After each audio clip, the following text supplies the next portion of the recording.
अरे मुझे क्या पता था भाई कि वो डीयू का प्रोफेसर निकलेगा। आई होप जिनको पढ़ाता हूँ वो ना देख रहे हो ये। हाँ, से दिल्ली के 19-20 साल के मैनचलन के साथ बाहर जाने के बाद मुझे रियलाइज़ हुआ है कि ये आर्यन, आर्यमन और हर्ष से नहीं हो पा रहा है। And now I need a man जिसके साथ में एक्चुअली में चाइल्ड हो सके।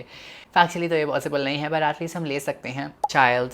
तो मैंने सोचा कि रिवर्स साइकोलॉजी अपनाते हैं और थोड़ा सा एज गैप हम थोड़ा बढ़ा देते हैं। And with in a few minutes I got a like from this guy, very cute. I got a lot of due vibes from him, क्योंकि ऑब्वियसली उसने वो फकीर चंद बुक स्टोर वाली फोटो लगा रखी थी और एक फोटो थी जिसमें उसने फूल पकड़ा हुआ था। तो आई मीन बस वो कैप्शन की कमी थी, man written by women, but 28 साल की उम्र में 19 साल की हरकतें करना, the child in side of you शिल नॉट डाई।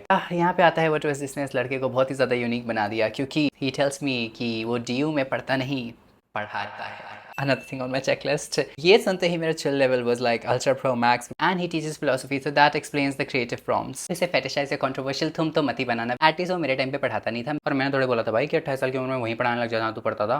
मैं पहुंच गई जिंदगी के कुछ अहम सबक सीखने इस फिलोसफी प्रोफेसर से। ये तो स्टोरी बनने वाली है। You know that nerdy guy जिस पे तुम्हारी हमेशा आंखें होती हैं?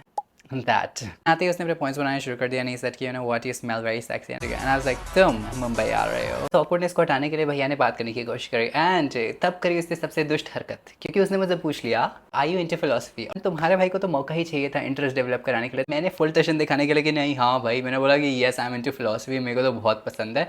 उसने मुझसे पूछ लिया कि who are your favourite philosophers. मुझे रियलाइज हुआ कि रूमी और ओशो की रील्स के अलावा तो मेरे को कोई फिलोसफर्स का नाम पता नहीं है। अरे मैं वो बंदी हूँ भाई जो रूमी की philosophy, Rumi's wisdom page follow करके पढ़ती हूँ। It was too soon to tell him that I'm अकल की अंधी। तो मैंने दिल से निकला हुआ एक वाहियात आंसर उसे दिया कि you know what, I have heard of only the mainstream philosophers। इससे तो उसे पता चला ही नहीं होगा कि तुझे नहीं पता है। 10 सेकंड बाद he tells me कि स्वामी विवेकानंद एंड रविन्द्रनाथ टैगोर के कुछ फिलोसफी से सब बताने लगा। एंड आई वाज लाइक हाँ, कि रविन्द्रनाथ टैगोर और स्वामी विवेकानंद फिलोसफर हैं, क्रांतिकारी नहीं थे।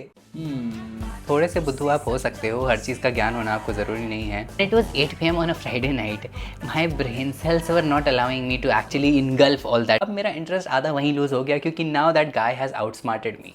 So क्या हिंट दूँ कि यार I think I'm not into the conversation and you. And I think उसे हिंट मिल गया, क्योंकि मैंने 2 मिनट तक कुछ भी नहीं बोला। अपने काम के बारे में भी उसे क्या बताऊं यार, वो इंस्टा पे ही नहीं है। मैं उसे क्या बताऊं कि मैं मुंह चला करके रील्स पे पैसे कमाती हूँ। मैं अनपढ़ में उसकी गलती, और मैं खुद को भी ब्लेम क्यों करूँ यार, मैं साइंस स्टूडेंट, मुझे आर्ट का सिलेबस थोड़ी पता होगा। शायद ये एम्बैरेसमेंट उससे भी नहीं देखी जा रही थी, इसलिए उसने बोल दिया कि I actually have plans after this. मेरे बोलने से पहले ही द डेट हैड एंडेड। बुरा लगा, दुख हुआ। That date lasted 35 minutes. The only highlight of that date was the fact that he complimented me. I'm glad कि मैं आइकॉर का परफ्यूम लगा के चली गई, वरना वो एक मोमेंट भी नहीं होता।